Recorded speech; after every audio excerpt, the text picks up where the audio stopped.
Ads and my engagement party, his adopted sister approached us with a handsome young man to offer congratulations. Marcus appeared calm on the surface, but secretly crushed his wine glass. In the dimly lit hallway after the party, Marcus cornered his adopted sister. Did you deliberately bring someone to provoke me? Do you realize I almost lost control just now? Chloe scoffed, you're allowed to get engaged to other women, but I'm not allowed to be with other men. Absolutely not. Marcus, in a fit of pique, kissed Chloe hard. My body swayed in shock, but someone caught me from behind. The handsome young man whispered, sister, long time no see. After their passionate embrace in the hallway, Marcus held Chloe tightly, sighing, Chloe, Grandpa only agreed to let you return to the country because of my strategic alliance with the Hayes. Davies will also grant me more power. I originally thought that as long as I could take care of you, watching you live happily would be enough. But seeing you with another man just now, I wanted to punch him in the face. Chloe, what should I do? Brother can't let you go. Chloe secretly gloated, then pouted, I saw you looking pretty happy with Grace, you even just kissed her. As she spoke, her expression changed, and she pushed him, don't use the mouth you just kissed someone else with to kiss me. Marcus quickly pulled her close, gently soothing her. The engagement party ceremony had to happen, but beyond that, I haven't touched her. Chloe, you angrily called me from overseas that day and told me not to touch her, so I haven't. Chloe was finally appeased. She snorted, Noah is just a friend of a friend I met abroad. But if you and Grace get that intimate again, I'll really find someone else, humph. My little firecracker, you really know how to twist your brother around your finger. While the two were being all lovey-dovey, I was pulled into a lounge. Noah looked at me and smiled, sister, is that the man you've chose? And to marry? My expression was calm. I simply asked, why did you come to the engagement party? When did you return?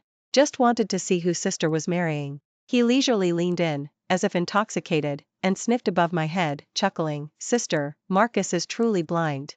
I should thank him. I stepped back slightly, frowning, Noah, don't be ridiculous. That evening, Marcus escorted me to the bedroom and told me to get some rest.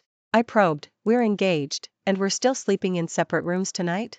He paused, instinctively flinching from my direct gaze.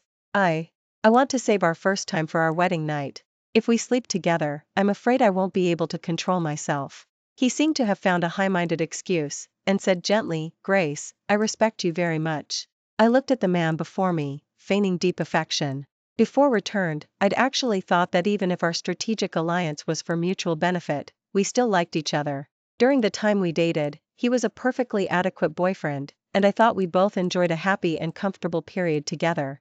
It wasn't until Chloe's return, his shifting moods, where his gaze lingered, his clear favoritism, and his loss of composure today, that I truly understood what he looked like when he genuinely loved someone.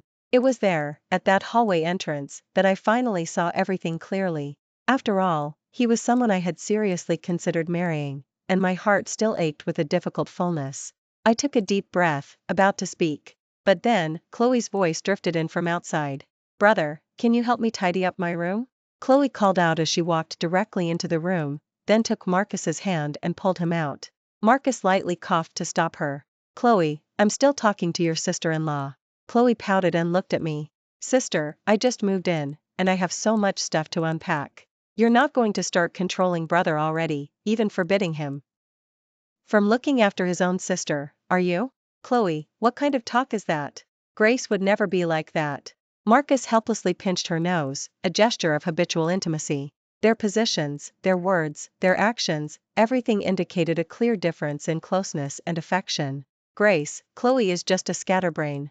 I'll go see what she needs in her room. You should get some rest. He said to me. Oh, come on. Chloe hummed and directly pulled Marcus away. Not long after, I went out to get some water with my cup and heard playful sounds coming from Chloe's room. Alright, Chloe, what if Grace finds out? The two seemed to have just been intimate, and Marcus was trying to stop her. Humph, what's there to be afraid of?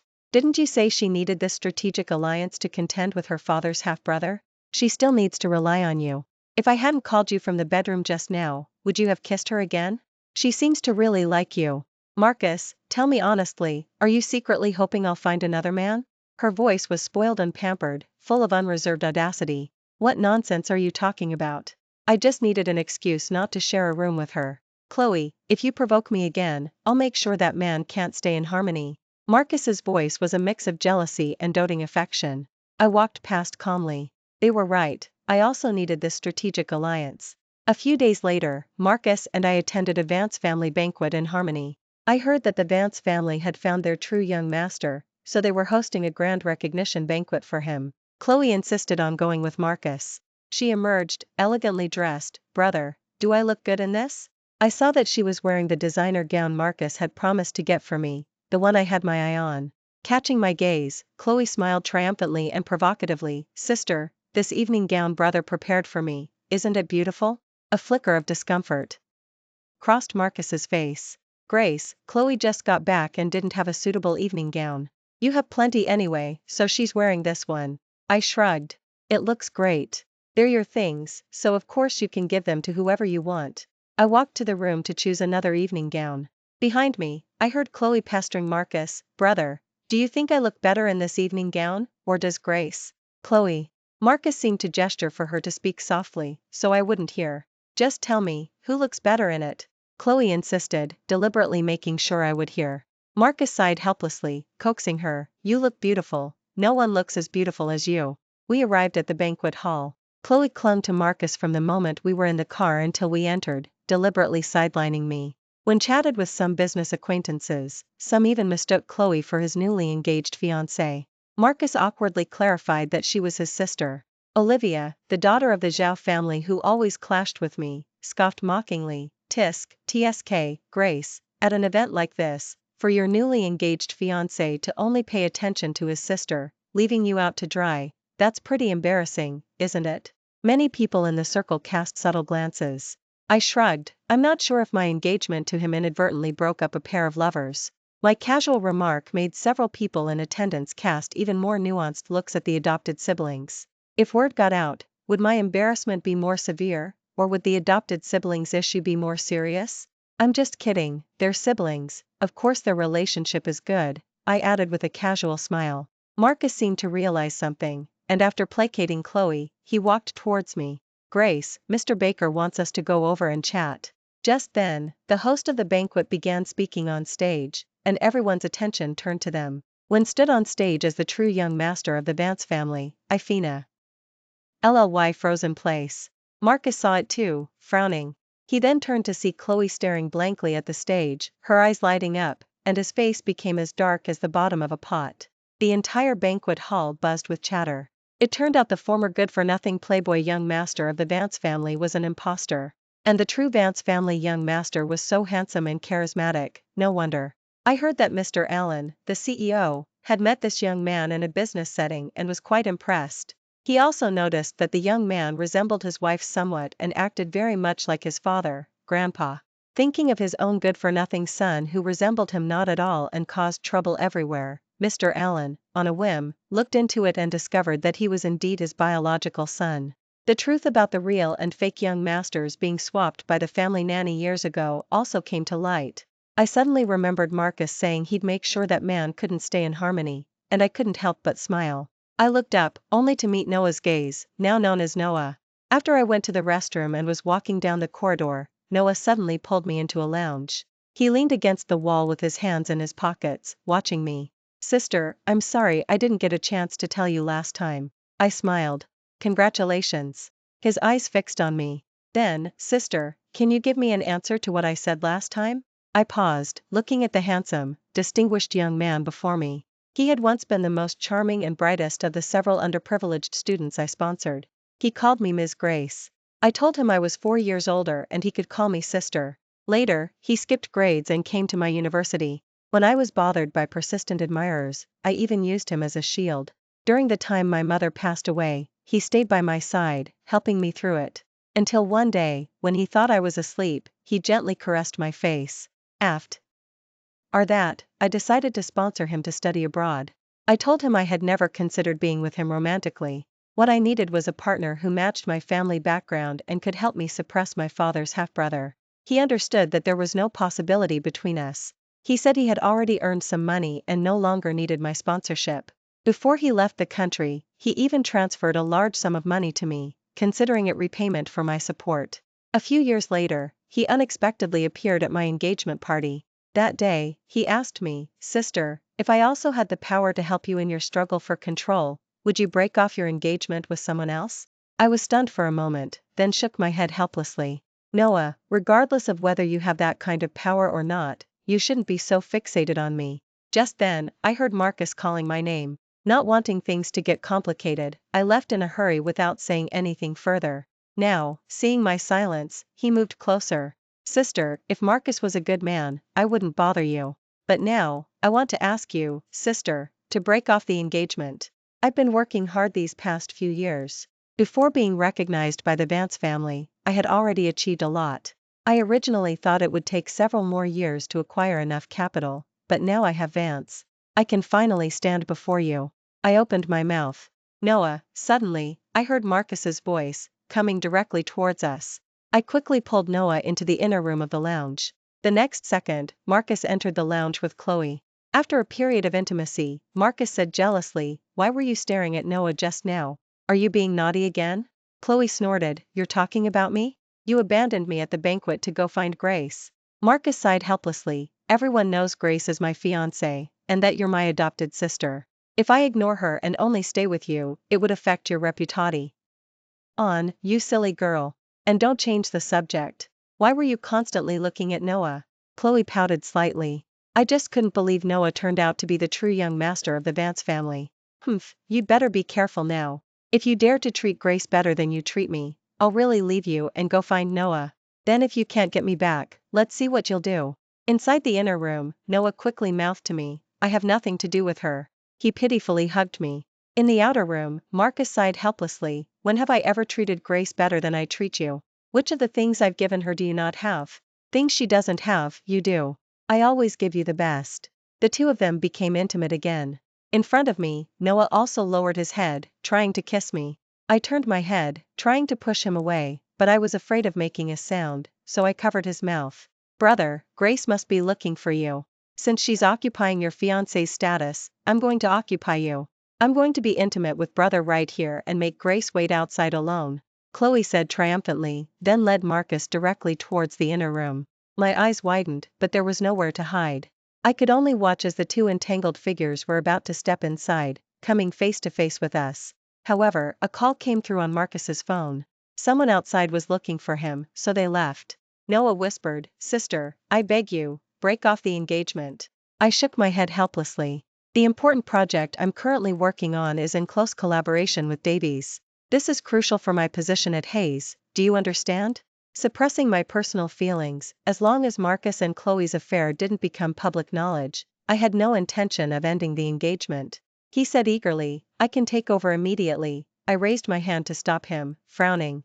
A business marriage is about mutual benefit, and it's what I'm entitled to. Why would I abandon that to rely on your emotional generosity? No, sister. He shook his head in a flurry of panic, his eyes red with grievance. "All my efforts have simply been so I could stand by your side." I said softly, "You are already by my side, Noah. It's just that right now, I need to follow the path I've planned for myself. From now on, no matter what, we'll take it one step at a time." He was silent for a moment, then looked at me steadily. "Sister, then call me Noah." I smiled helplessly, raising my hand to ruffle his hair. "Noah." He smiled. "Sister, I'll wait for you." Back in the banquet hall, Noah was introduced by Mr. Allen to various prominent family elders. A few of the elders expressed interest in forming a marital alliance, and Mr. Allen was naturally pleased. Noah, polite but firm, said, "Thank you for your high regard, esteemed elders, but I already have someone I like." Some in the banquet hall were surprised, others felt a pang of regret. A woman familiar with Chloe suddenly said to her, "Oh, Chloe, didn't you introduce Mr. Noah to brother at the engagement party last time? The person he likes is you, right?" Chloe's eyes sparkled with surprised delight.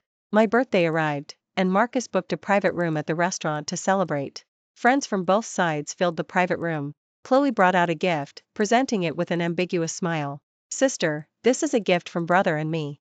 I glanced at her and took it. "Thanks." "Wow, Chloe, you're so thrifty, giving one gift with brother," someone commented. Chloe pursed her lips and leaned against Marcus. "I just got back and don't have a job yet. What's wrong with piggybacking on brother to give a gift?" "Exactly, aren't Marcus's things also Chloe's?" "It's perfectly fine to give a gift together," said Ethan, Marcus's good friend, who was also very close to Chloe. Even though it was said, the atmosphere remained subtly awkward. After all, bringing your adopted sister along to give your fiancé a birthday gift, and showing such blatant favoritism, was certainly unusual. Chloe's act was blatant provocation, while Marcus merely indulged Chloe's antics, not taking it seriously. Well then, I'd like to see what kind of birthday gift is worthy of being given by two people. Mr. Marcus, you don't mind if I open it, do you? My friend Sarah said, but then proceeded to open it directly. A pair of earrings was thus presented before everyone. What made the expressions of those present subtly change again was that the main item, the matching diamond necklace, was currently adorning Chloe's neck. In short, the earrings were merely a complimentary item. Chloe's blatant malicious provocation seemed to come from a place of fearlessness. Oh, Grace, your fiancé is really stingy to give you someone else's unwanted item as a birthday gift. Is he looking down on you, Grace, or does he simply have someone else in his heart? Sarah said with a sarcastic tone. The atmosphere grew even more frozen, and even Marcus's friends didn't know what to say. Marcus finally seemed to feel uneasy and said to me, Grace, your friend is overthinking things. I'll get you another birthday gift. Chloe pouted. This is a birthday gift from brother and me, after all. Is Grace really letting her friend openly disdain it like this? Anyone who didn't know better would think sister only wants expensive gifts from brother and doesn't care about him as a person. The atmosphere grew even more suffocating. Marcus tried to stop Chloe, then said to me, Grace, I truly was inconsiderate. I will, no need. I smiled and closed the earring box. There's nothing wrong with this. I casually tossed the earrings onto the pile of gifts from others. Neither of us truly mattered to the other, after all. Marcus stared at the box, now lost among the other gifts, and froze. He looked up at me, seemingly recalling how last year, on my birthday, I had cherished his gift with delighted surprise. Just then, a voice rang out from the doorway. I just heard outside that Ms. Grace is celebrating her birthday here, so I thought I'd come and offer my congratulations. Chloe saw the person at the doorway, rose in surprise, and exclaimed, Noah. Marcus saw Chloe's delighted expression, and his face darkened again. Putting aside his strangeness with me, he pulled Chloe back down to her seat. Oh, it's Mr. Noah. Many people present greeted him, he was quite the prominent figure now. Noah walked in, looking only at me. Ms. Grace, you don't mind my joining, do you? Birthdays are meant to be lively, and Grace certainly doesn't mind. Sarah, seeing Marcus's displeasure, actively answered for me. I smiled and shook my head. Someone quickly offered Noah a seat, and he sat down without ceremony. Marcus looked displeased. Mr. Vance is only vaguely acquainted with my sister, and there's certainly no need for him to attend my fiancé's birthday party, is there? Noah chuckled, I'm just someone who loves a good celebration. To show I'm not just taking up space, this is a birthday gift for Ms. Grace. He handed me an exquisitely beautiful box, his eyes fixed on me. Happy birthday. I glanced at him, unsure of his intentions. Oh, I'll thank you on Grace's behalf. Let's see what kind of gift Mr. Vance, with whom Grace has no close acquaintance, has sent. I wonder if it will be more meaningful than those earrings. Mr. Vance, do you mind if I open it for everyone to see? Sarah asked, her words aimed at mocking Marcus and his sister, yet still politely asking permission to open it, unlike how she'd just opened mine. Noah nodded. Of course, gifts are meant to be opened. Sarah smiled, and in a few swift movements, opened the gift box. The others didn't actually have much interest in looking closer. They weren't very close acquaintances, so they assumed it was just a casual gift.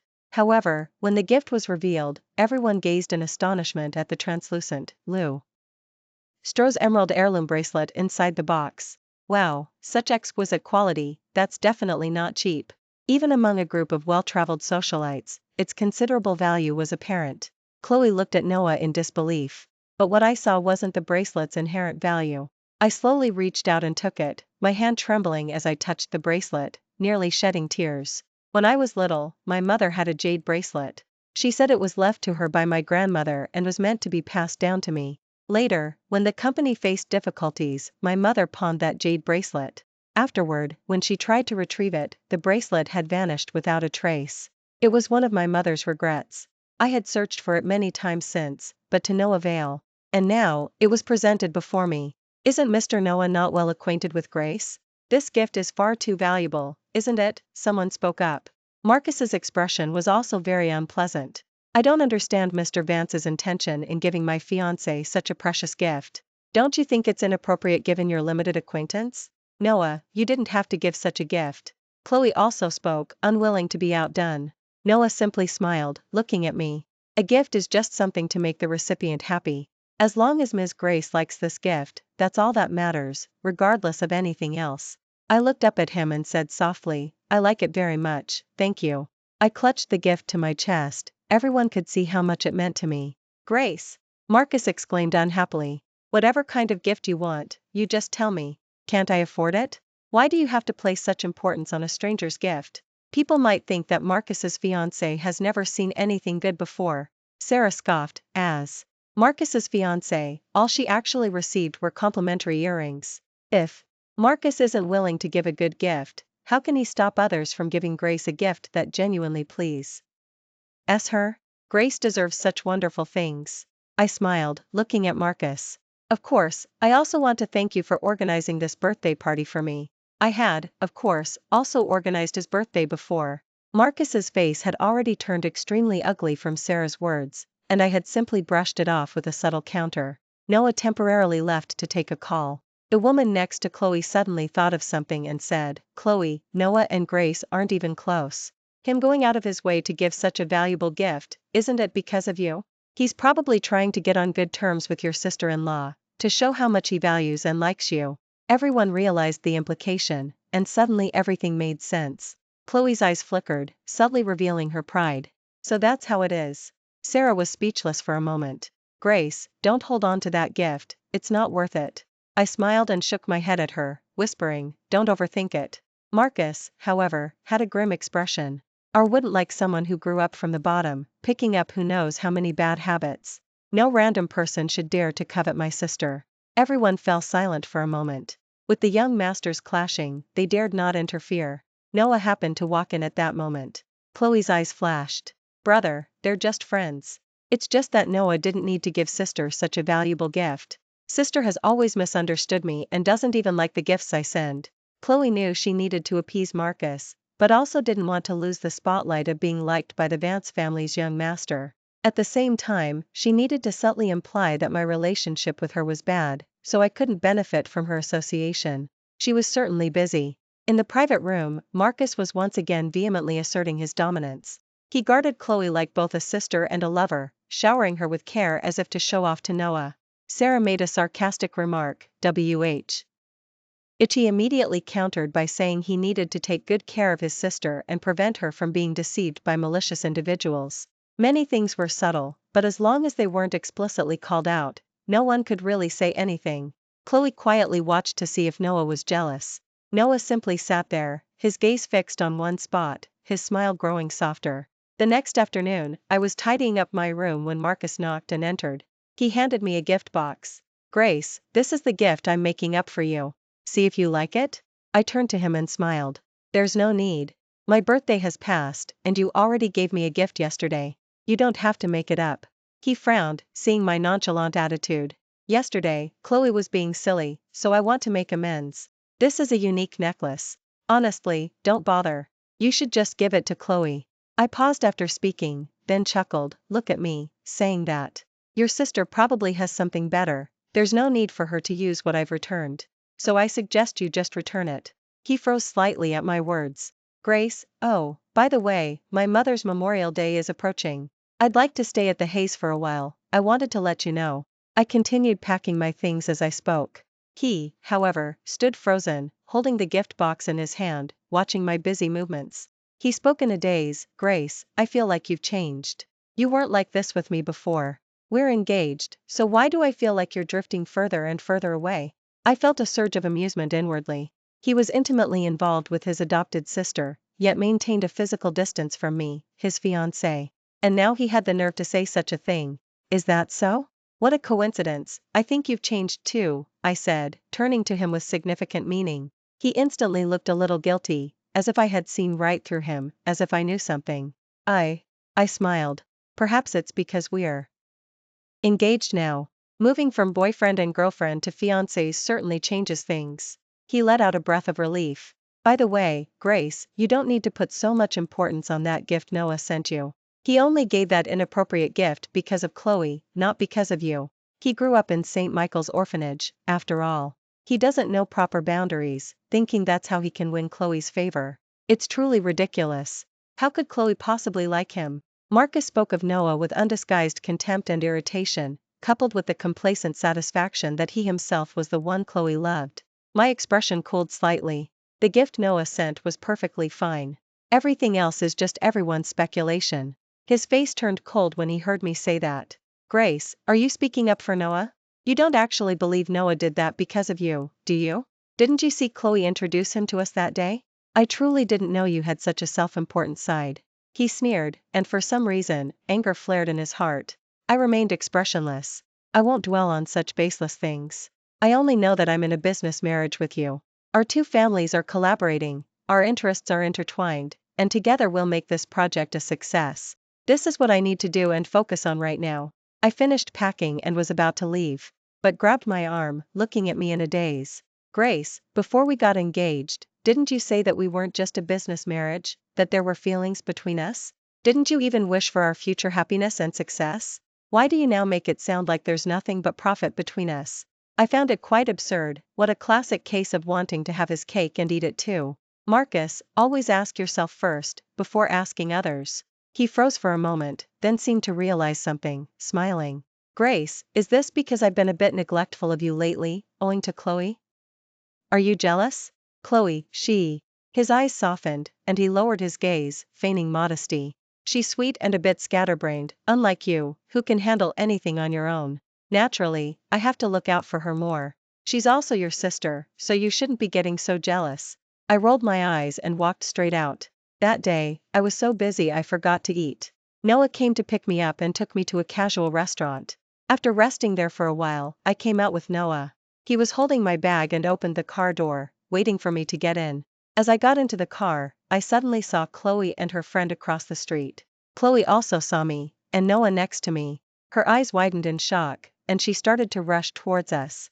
I, of course, couldn't be bothered, so Noah and I got into the car, leaving her with a view of our tail lights. Soon after, it was Marcus's birthday party, which Chloe had already insisted on organizing. Marcus told me that since Chloe had put her heart into it, he'd let her take charge. I shrugged, offering no objections. Chloe arranged the birthday party at the lakeside. Their friends gathered, making the event lively and opulent. Noah and I arrived one after the other. Marcus frowned and walked up to me. Grace, why are you so late for my birthday? But when he saw Noah behind me, his expression changed again. Why did you bring him along? When did you two get so close? I shrugged. Just ran into him in the parking lot outside. It was true, I was quite surprised he came too. Marcus saw that we had indeed arrived separately, and his expression softened. I knew it. You two hardly know each other. He then looked at Noah, who was approaching, with a sarcastic smirk. It's my birthday today, Mr. Vance. Isn't this a bit uninvited? Noah spread his hands. Didn't Mr. Davies' side invite me? I saw Mr. Davies' sincere invitation and specially made time to come. I didn't expect to walk into this. If Davies is playing games, that's a bit unfair, isn't it? Marcus frowned. When did I invite you? Just then, Chloe ran over. Oh, Noah, you're here. Brother, I invited Noah. I raised an eyebrow. I knew it. Marcus frowned at Chloe, his face a picture of displeasure, but he couldn't say anything more. Happy birthday. I handed him the gift. He looked at the ordinary gift box in his hand, a clear indication of the unextraordinary item inside. He stared at me in a daze, looking somewhat hurt. Grace, Mr. Davies, although you don't seem to welcome my presence, since I'm here, a gift should still be given. Noah curled his lips into a smile and offered another ordinary gift box. Marcus looked at him coldly. Oh, I'll thank Noah on brother's behalf. Chloe tugged Marcus's arm and reached out to take the gift. I went to the restroom. When I came out, Noah pulled me aside. He hugged me, leaned against the wall, and kissed me, then shushed me, gesturing for me to listen. Familiar voices came from the lounge. Marcus was angry. Chloe, why did you invite Noah? You know he has ulterior motives towards you. Noah looked at me with an innocent, wronged expression. I absolutely do not. Oh, brother, I just thought since he gave Grace such a valuable gift last time, and Grace is your fiancé, it wouldn't be appropriate not to invite him, Chloe explained. Marcus stared at her. Is that all? Chloe pouted. Of course. Noah might be interested in me, but haven't I always been by your side, brother? I've loved brother since I was little. If our family hadn't been against it, I would have been with brother long ago. Now I'm even willing to be your secret lover just to be with you, yet you still doubt me? Marcus's expression gradually softened. I've wronged you. Brother will definitely make sure you don't suffer any more grievances in the future. I'm not like Grace, who, even as brother's fiancé, treats another man's gift like a treasure. Last time, I even saw her seeming to pursue Noah. She can't possibly think Noah is actually interested in her, can she? He's several years younger than her. How can she be so presumptuous? Brother, your fiancé is truly ridiculous, a bit embarrassing, really, Chloe said, brimming with mockery. Marcus's face hardened as he listened. Grace truly can't compare to you. I didn't bother to listen further. Noah followed me out. I also couldn't be bothered to socialize with Marcus's friends, so I walked towards the lake. Noah followed closely. They're so idiotic, sister. I'm almost at my limit. They have no idea how difficult it was for me to finally get to your side. A gust of wind blew, and I shivered. Noah took off his suit jacket. I frowned, stopping him. What do you think you're doing? I handed him my car keys. My jacket is in the car. He told me to stay out of the wind, then took the keys and went to the parking lot to retrieve my jacket. I leaned there, gazing at the lake view for a moment. Chloe scoffed as she walked over. Grace, you've known about brother and my relationship all along, haven't you? I turned to her, acknowledging her directness. You really have a lot of patience. Afraid that without Marcus, Hayes would fall into your half-brother's hands? Thank you for listening to today's story. If you enjoyed this video, please give it a thumbs up and share it with your friends. We look forward to hearing your thoughts in the comments section, and we welcome you to share your views. Don't forget to subscribe to our channel for more great stories. See you next time.